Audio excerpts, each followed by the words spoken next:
Quando hai iniziato a giocare a calcio? Ho iniziato tardi, tra virgolette, a 11 anni alla Virtus Entella e poi successivamente dopo solo un anno papà torna a casa e mi aveva detto che era stato contattato dalla Sampdoria e comunque nel mio piccolo avevo iniziato da solo un anno, non mi sembrava neanche vero andare in una società comunque così grande e così importante per la Liguria. Ho giocato 3 anni con appunto la Samp, sono stata molto contenta e soddisfatta perché mi hanno portato dove sono adesso, che gioco alla Juventus da ormai 3 anni anche qui. Quest'anno 20 gol, bomber della Juventus.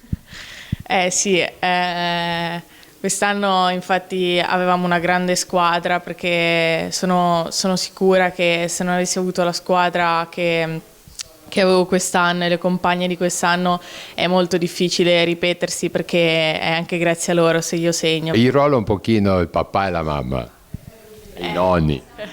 Il papà e la mamma sono sempre stati un po' in contrasto quando ero piccola sotto questo aspetto perché mamma valutava il calcio come uno sport un po' per i maschi e infatti non mi voleva mai mandare. Poi papà arriva a casa e dice che c'è una squadra femminile, allora mamma non ha potuto più tenermi a casa.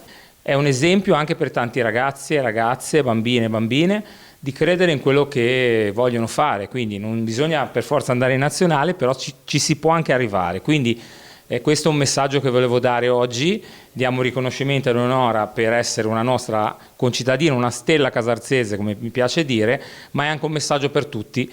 Se facciamo il meglio si possono raggiungere anche gli obiettivi. Abbiamo visto le due maglie sia della nazionale che della Juventus col numero 9. Esatto, il numero 9, il bomber, tra l'altro lei ha giocato anche nella Sampdoria e io ricordo Luca Vialli, per cui spero che lei possa portare avanti i valori del bomber, del numero 9, che fa gol e trascina oltre la squadra anche il pubblico.